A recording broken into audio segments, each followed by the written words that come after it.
Good afternoon, everybody. Please be seated. Dobry den. Good.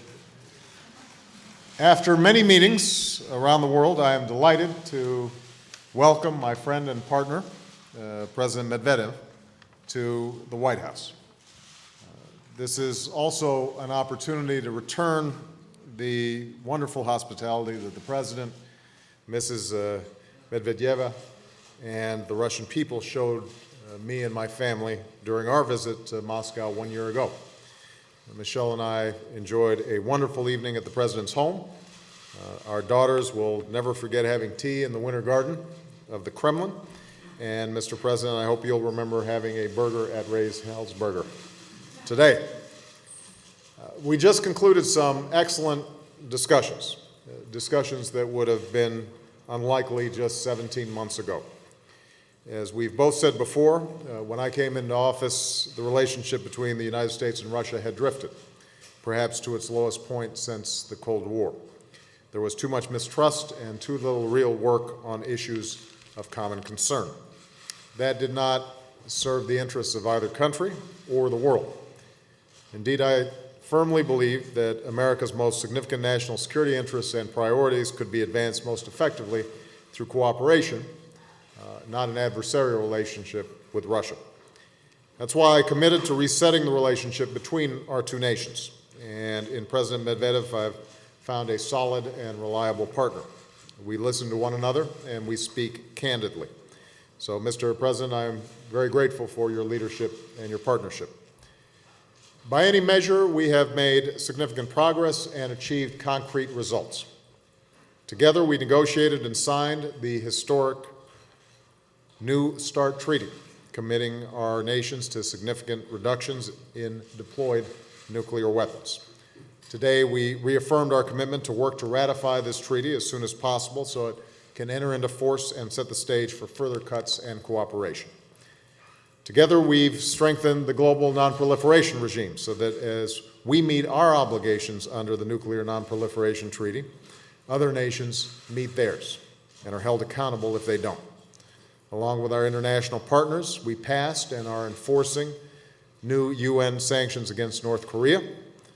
We offered Iran the prospect of a better future, and when they refused, we joined with Russia and our partners on the Security Council to impose the toughest sanctions ever faced by the government of Iran. Together, our nations have deepened our cooperation against violent extremism as terrorists threaten both our peoples, be it in Times Square or in Moscow. And today we've agreed to expand our cooperation on intelligence and counterterrorism. Russian transit routes now play a vital role in supplying American and NATO forces in Afghanistan. And to prevent terrorists from acquiring nuclear weapons, we came together at our Nuclear Security Summit, where our two nations made numerous commitments, including agreeing to eliminate enough plutonium for about 17,000 nuclear weapons. Together, we've coordinated our efforts to strengthen the global economic recovery through the G20, work that we will continue in Toronto this weekend. And today we agreed to continue closely to coordinate our diplomatic and humanitarian efforts following the tragic outbreak of ethnic violence in Kyrgyzstan. Our two countries continue to disagree on certain issues, such as Georgia, and we address those differences candidly. But by moving forward in areas where we do agree, we've succeeded in resetting our relationship, which benefits regional and global security. This includes, I would note, a change in the attitudes among the Russian people, who today have a far more favorable view of the United States, and that in turn creates more space for additional partnership. Indeed, this has been the real focus of our work today and of President Medvedev's visit. Not simply resetting our relationship, but also broadening it. Because 20 years after the end of the Cold War, the U.S.-Russian relationship has to be about more than just security and arms control. It has to be about our shared prosperity and what we can build together.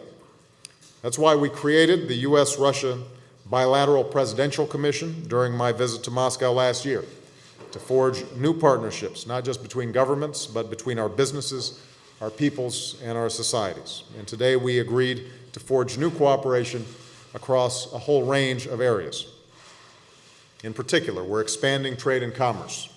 We agreed to deepen our collaboration on energy efficiency and clean energy technologies. And this afternoon, President Medvedev and I will join American and Russian business leaders as they move forward with a series of major trade and investment deals that will create jobs for Americans and Russians across many sectors, from aerospace and automotive engineering to the financial sector and high technology. Consistent with my administration's national export initiative, this includes the sale of 50 Boeing aircraft worth $4 billion that could add up to 44,000 new jobs in the American aerospace industry. To deepen Russia's integration into the global economy, I reaffirmed our strong commitment to Russia's ascension to the World Trade Organization. Today, we've reached an agreement that will allow the United States to begin exporting our poultry products to Russia once again. And I want to thank President Medvedev and his team for resolving this issue, which is of such importance to American business and which sends an important signal about Russia's seriousness about achieving membership in the WTO. Therefore, I told President Medvedev that our teams should accelerate their efforts to work together to complete this process in the very near future. Russia belongs in the WTO. That's good for Russia, it's good for America, and it's good for the world economy. I appreciated very much the opportunity to hear President Medvedev's vision for modernization in Russia, especially high-tech innovation. It is a personal passion of the President. And during his visit to Silicon Valley this week, he visited the headquarters of Twitter's, where he opened his own account. I have one as well, so we may be able to finally throw away those red phones that have been sitting around for so long. American companies and universities were among the first to invest in President Medvedev's initiative to create a Russian Silicon Valley outside Moscow, and more are announcing new investments today. Mr. President, the United States will be your partner as you promote the transparency and accountability and rule of law that's needed to infuse the spirit of innovation throughout your economy. We're deepening partnerships between our societies. As they did during our meeting in Moscow, leaders from civil society groups, Russian and American, are meeting here in Washington to explore new ways to cooperate in education and health, human rights, and combating corruption. And in the spirit of President Medvedev's visit, they're placing a special focus on how new technologies can improve their work. Finally, I would simply add that the new partnership between our people spans the spectrum, from space to science to sports. I think, President, you're aware that recently I welcomed to the White House a group of young Russian basketball players, both boys and girls, who were visiting the United States. We went on the White House basketball court, and I have to admit, some of them outshot me. They represented the hope for the future that brings our countries together. Those were the same hopes of another generation of Americans and Russians, the generation that stood together as allies in the Second World War, the great patriotic war in which the Russian people suffered and sacrificed so much. We recently marked the 65th anniversary of our shared victory in that war, including that historic moment when American and Soviet troops came together in friendship at the Elbe River in Germany.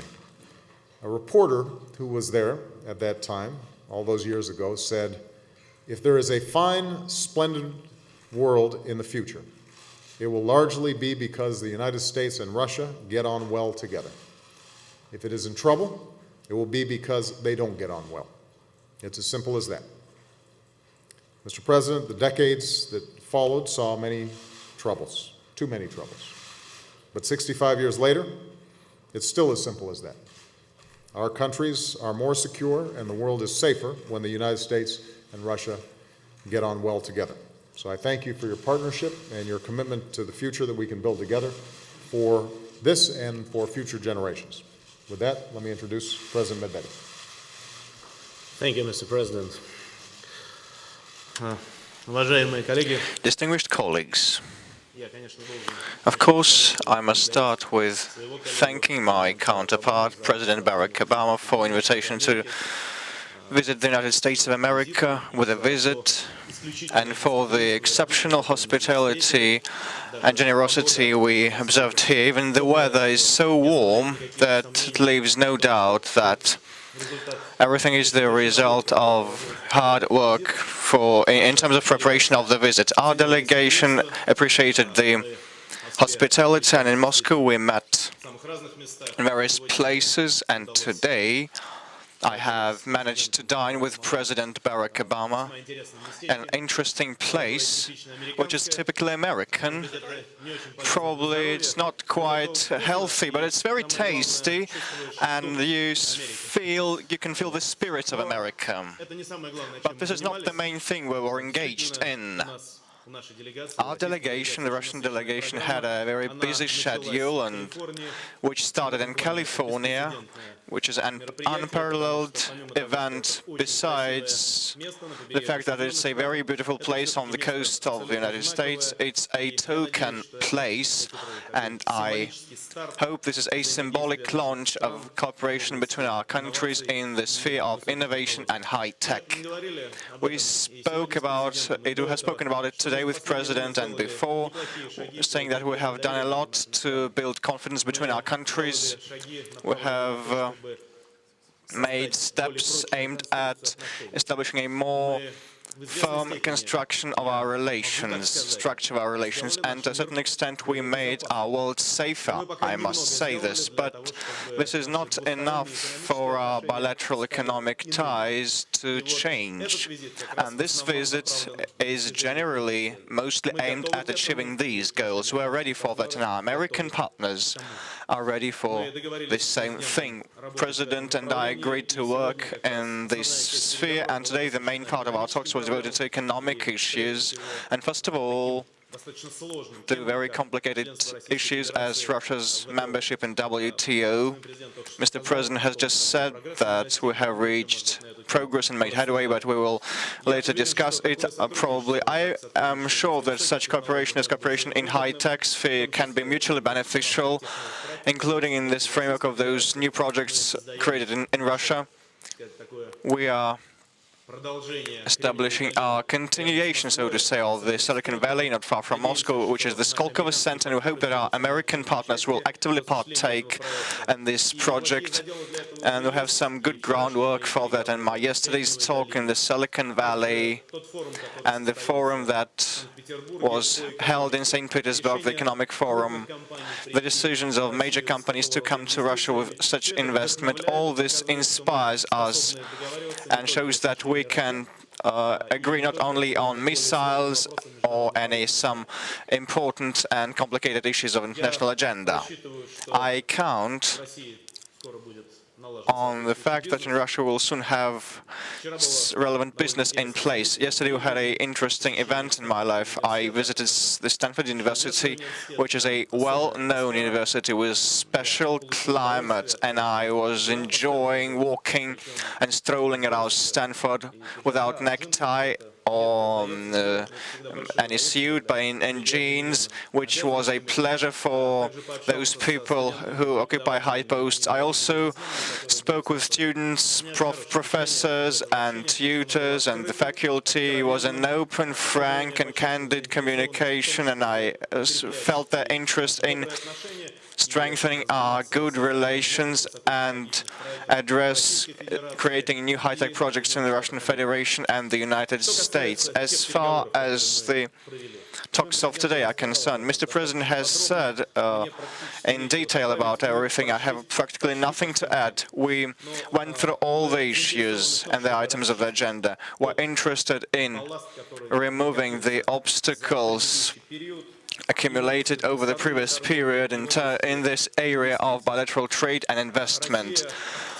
Russia has been actively participating in International Labour Division, and after the Washington summit is over, we will fly by different planes. We'll fly to Canada, where we will address the issue of promoting our common common views and common goals and discussing the global financial agenda. And on our mutual understanding, a lot depends in the format of G20. Including. Today we have spoken about our economy's responses to the effects of the crisis. So we believe that much is done, but a lot has to be done. President told me about many innovations and novelties he's trying to push to steer through the Congress to make U.S. economy more stable. I briefed him on our crisis exit measures. I believe it was a helpful exchange of opinions, and I hope that in a cooperative way we will together discuss the issues of restoring the global finance and establishing the new financial order. During the G20 meeting, there are some things that should be substantially changed. I mean, the investment climate.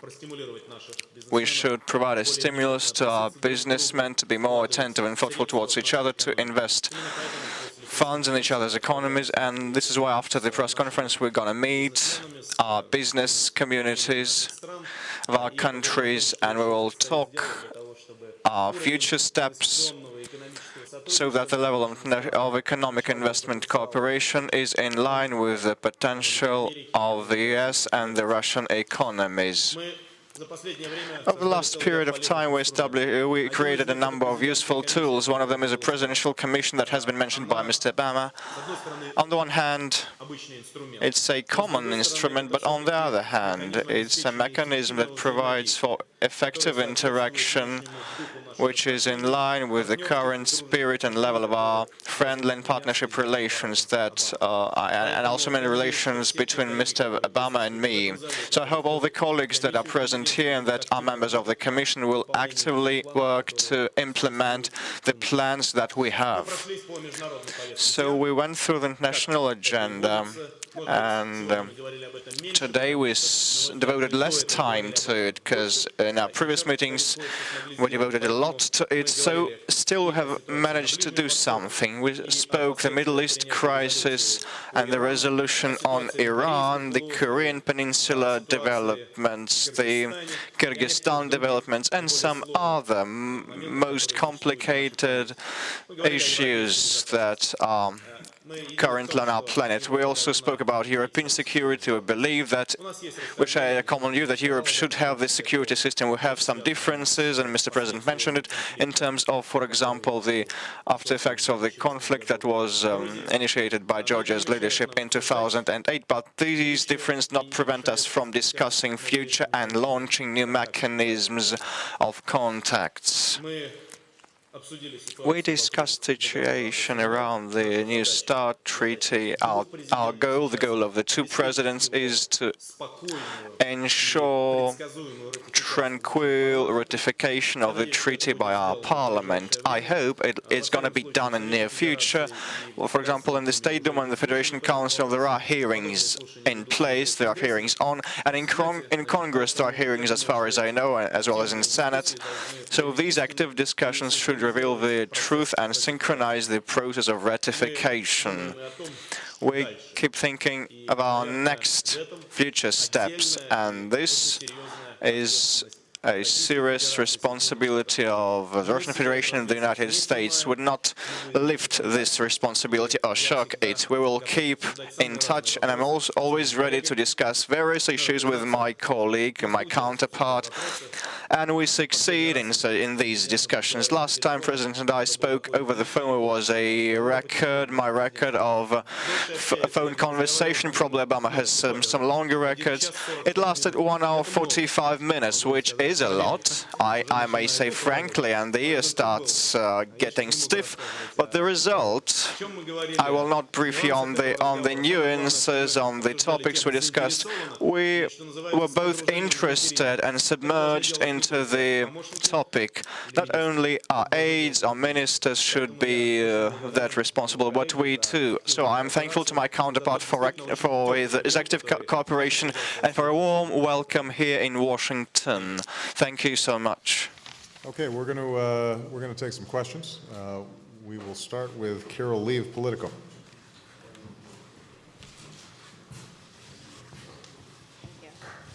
Thank you, Mr. President. Does the change in command in Afghanistan change your timetable for withdrawal?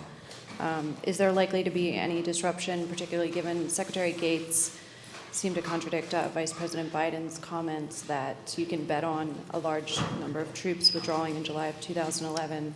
So are you confident that everyone on your team is on the same page when it comes to your plan? Do you expect anyone else to leave? And if I may, to President Medvedev, given your country's history and experience in Afghanistan and your ability to talk candidly with President Obama, have you offered him any advice on the Afghan war? And do you believe that a foreign country can win in Afghanistan? Thank you. The short answer is that what we saw yesterday was a change in personnel, but not a change in policy. Let me flesh that out. When we engaged in an extensive review last year, General Petraeus was part of a group that included Secretaries Gates, Clinton, my national security team, that discussed extensively what our various options were in Afghanistan. And what was determined was, number one, that we had to be very clear on our mission. Our mission, first and foremost, is to dismantle and destroy al-Qaeda and its affiliates so that they can't attack the United States. The reason we're there in the first place is because 3,000 Americans were killed from an attack launched in that region. We are not going to have that repeated. In order to achieve that, we have to make sure that we have a stable Afghan government, and we also have to make sure that we've got a Pakistani government that is working effectively with us to dismantle these networks. What we then said was we would put in additional troops to provide the time and the space for the Afghan government to build up its security capacities, to clear and hold population centers that are critical, to drive back the Taliban, to break their momentum, and that beginning next year, we would begin a transition phase in which the Afghan government is taking more and more responsibility for its own security. Here's what we did not say last year. We did not say that starting July 2011, suddenly there would be no troops from the United States or allied countries in Afghanistan. We didn't say we'd be switching off the lights and closing the door behind us. What we said is we'd begin a transition phase in which the Afghan government is taking on more and more responsibility. That is the strategy that was put forward. What we've also said is that in December of this year, a year after this strategy has been put in place, at a time when this additional troops have been in place and have begun implementing strategy, that we'll conduct a review and we'll make an assessment. Is the strategy working? Is it working in part? Are there other aspects of it that aren't working? How's the coordination between civilian and military? Are we doing enough to build Afghan security capacity? How are we working effectively with our allies? So we are in the midpoint of implementing the strategy that we came up with last year. We'll do a review at the end of this year. General Petraeus understands that strategy because he helped shape it. And my expectation is that he will be outstanding in implementing it, and we will not miss a beat because of the change in command in the Afghan theater. Keep in mind that during this entire time, General Petraeus has been the CENTCOM commander, which means he's had responsibility in part for overseeing what happened in Afghanistan, and that is part of the reason why I think he's going to do such a capable job. Not only does he have extraordinary experience in Iraq, not only did he help write the manual for dealing with insurgencies, but he also is intimately familiar with the players. He knows President Karzai. He knows the other personnel who are already on the ground. So our team is going to be moving forward in sync. It is true that I am going to be insisting on a unity of purpose on the part of all branches of the U.S. government that reflects the enormous sacrifices that are being made by the young men and women who are there. I mean, every time I go to Walter Reed, when I visited Afghanistan and I visited the hospitals, and you see young men and women who are giving their all, making enormous sacrifices on behalf of the security of this nation, my expectation is that the leadership is true to those sacrifices, that the strategy that we're promoting, the manner in which we are working together at the leadership level, fully reflects and honors the incredible dedication of our young men and women on the ground. That's what I expect, and I believe that is what I will receive. Was there one last aspect to the question? Anyone else need to go in the chain of command? I am confident that we've got a team in place that can execute. And now, I'm paying very close attention to make sure that they execute. And I will be insisting on extraordinary performance moving forward. One last thing I just want to remind everybody, though. The issues with General McChrystal that culminated in my decision yesterday were not as a result of a difference in policy. I want to be very clear about that. He was executing the policy that I had laid out, that he was executing the orders that I had issued, and that were reflective of the review process that took place last year. Я попробую ответить еще короче, чем... I'll try to be even briefer than my colleague, Mr. President. Знаете, я You know, надеюсь, у нас I hope that товарищеские. we have quite friendly relations with President Obama, but I try not to give pieces of advice that cannot be fulfilled. This is a hard topic, a difficult one. I can say only two things. First of all, we believe that at present the United States and some other countries are assisting the Afghan people in obtaining the much-wanted statehood and restore the basis of the functioning of an effective state, restore the civil society and the economy. And in these terms, we will support and back the efforts of the US. As far as our own experience, well-known experience is concerned, I would very much like to see the Afghan people in near future having an effective state and a modern economy, and which requires toiling more than a year. But this is the path to guarantee that the gravest scenarios of the last time will not repeat. Please, Itatas. Good day, Itatas News Agency. Michael Petrov. My question to President of the United States. You just mentioned that you discussed the issue of Russia's joining the WTO during your talks. But I must admit that and state that the promises to facilitate Russia's entry has been heard by the Russian delegation for a decade. Could you more specifically name the time frame when you are referring to finalizing the process in near future? And a question to Medvedev. Yesterday you visited the Silicon Valley.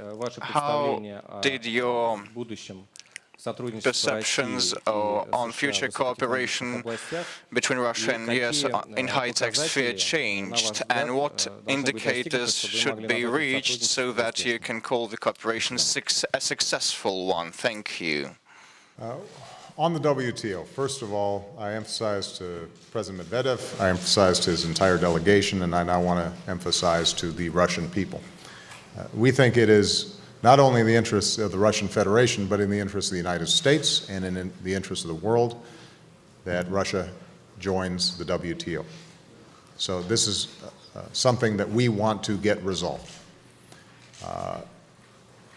In terms of time frame, let me give you a sense of perspective from our U.S. Trade Representative, Ron Kirk, who has been in close contact and negotiations with his counterparts on the Russian side. The way he described it is that 95% of the issues have now been resolved. Now, the remaining 5 to 10% are difficult issues and are going to require some significant work. But that should give you some sense that a lot of work has already been done, even in the last few months. That makes an enormous difference. Now, in our joint statement, what we are going to essentially instruct our negotiators is that they try to come to terms with the technical issues that remain by the fall. We are going to keep putting pressure on negotiators in the same way that we did during the START treaty, so that there's a sense of urgency on the part of our team. A lot of the technical issues, the resolution of those technical issues, though, may be in the hands of the Russian government. We've already made progress on some issues like encryption, for example. There may be certain international standards that require modifications in Russian law. So as much as possible, what I've told my team is we are going to do everything we can to get this done as quickly as possible. And we will be very specific and very clear about the technical issues that Russia still faces. And Russia then will act in accordance with its needs and requirements internally to meet the demands of the WTO in order to get this done. But I'm confident that we can get this completed, and I am confident that President Medvedev and his vision for an innovative, modernized, energized economy are entirely consistent with Russia's joining the WTO. And I also want to just say this. Sometimes it's odd when you're sitting in historic meetings with your Russian counterpart to spend time talking about chicken. But our ability to get resolved a trade dispute around poultry that is a multi-billion-dollar export for the United States was, I think, an indication of the seriousness with which President Medvedev and his team take all of these trade and commercial issues. And I very much appreciate the steady and consistent manner in which the President has approached these issues. That's part of what gives me confidence that we're going to get this done, and that this will just be one aspect of a broader strengthening of commercial ties, cross-border investment, and expanded opportunities and job creation, both in the Russian Federation and in the United States. Я все-таки тоже два слова про ВТО скажу, потому I'll что say это a важно couple для of нашей words страны. about the WTO because it's important for our country. Ну, во-первых, First of all, мы действительно сегодня согласовали we общий подход. Он have заключается coordinated a в том, common что approach today, which says that some of the sensitive issues практически нет.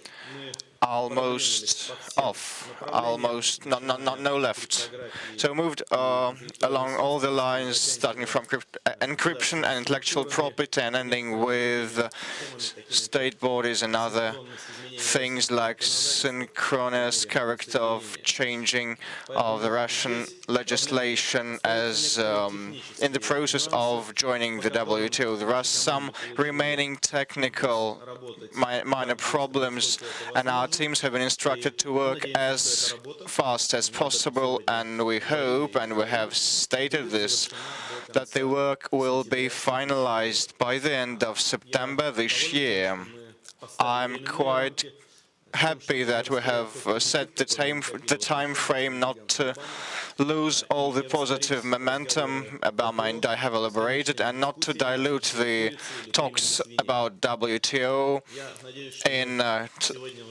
in the issues of chicken meat or swine trimming. We're in a different situation today.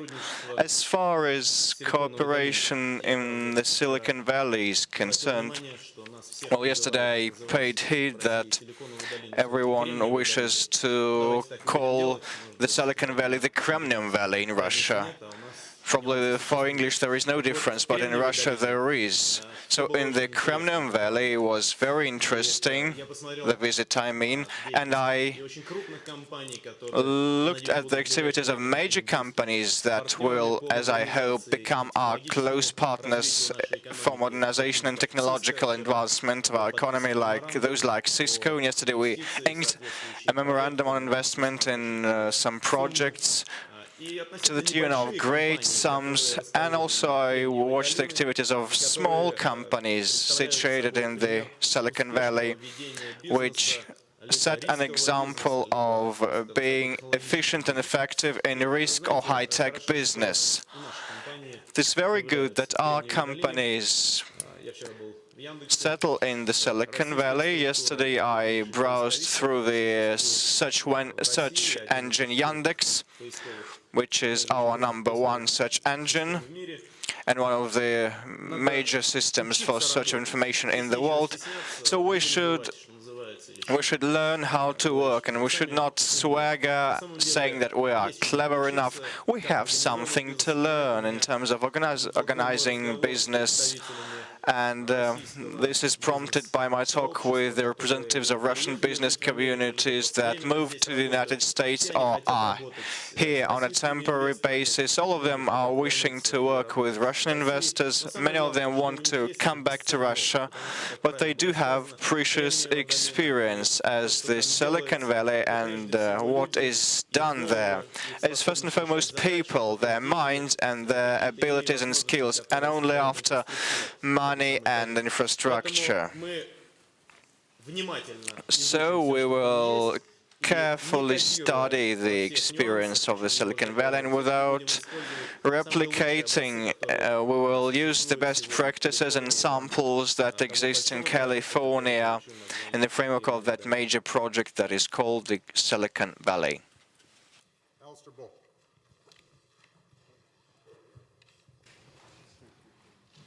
Thank you very much, Mr. President.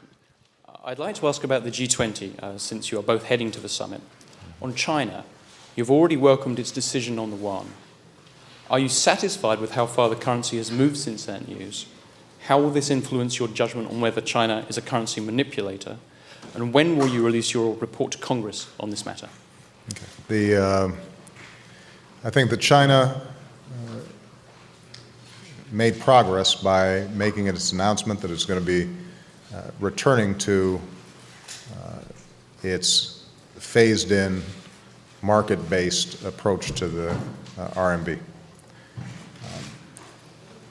The initial signs were positive, but it's too early to tell whether the appreciation that will track the market is sufficient to allow for the rebalancing that we think is appropriate. I'm going to leave it up to Secretary Tim Geithner to make a determination as to the pace.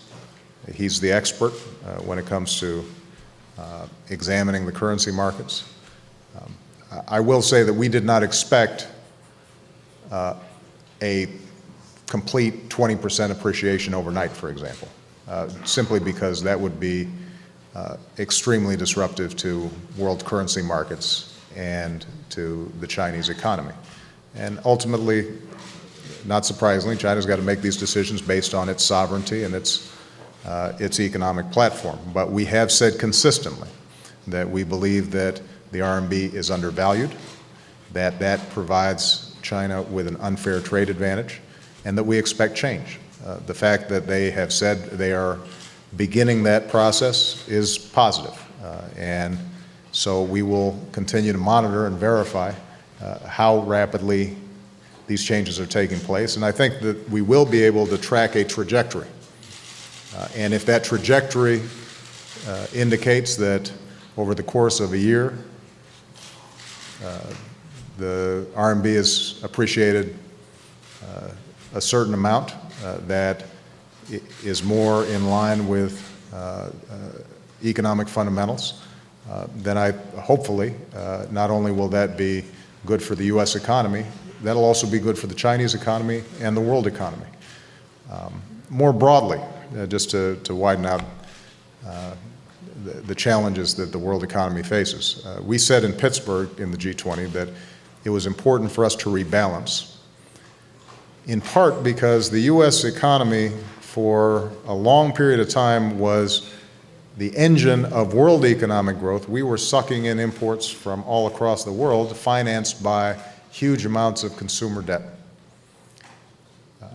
Because of the financial crisis, but also because that debt was fundamentally unsustainable, the United States is not going to be able to serve in that same capacity to that same extent. We are obviously still a huge part of the world economy. We are still going to be open. We are still going to be importing as well as exporting. But the economic realities are such that for us to see sustained global economic growth, all countries are going to have to be moving in some new directions. That was acknowledged in Pittsburgh. That means that surplus countries are going to have to think about how are we spurring domestic demand. That means that emerging countries are going to have to think, are we only oriented towards exports, or are we also starting to produce manufacturing goods and services for the internal market?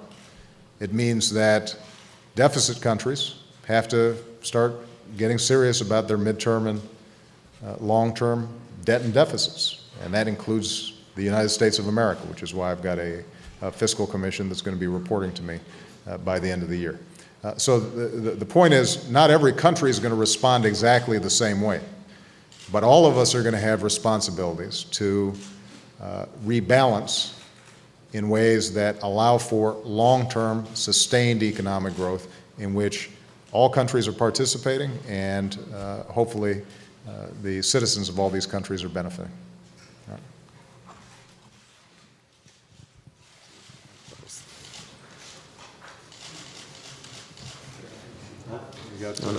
right. Now you got to decide.